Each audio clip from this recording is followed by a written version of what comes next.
French onion soup. For this soup we need 1 kilo of onion, 500 grams of bouillon, 100 grams of butter, 100 grams of cheese, gluten-free burger, pepper and salt. Cut onion by slices.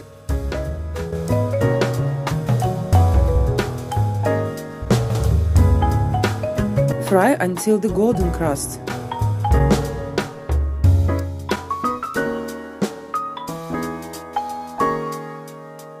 Add bouillon.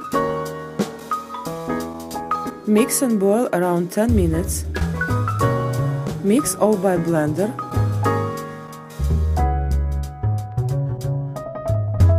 Grate cheese. Put it to the soup. Cut burger. Fry a bit. And put to the soup. Add the layer of cheese. Put the soup pan to the oven for 10 minutes. Enjoy it! Bon appétit!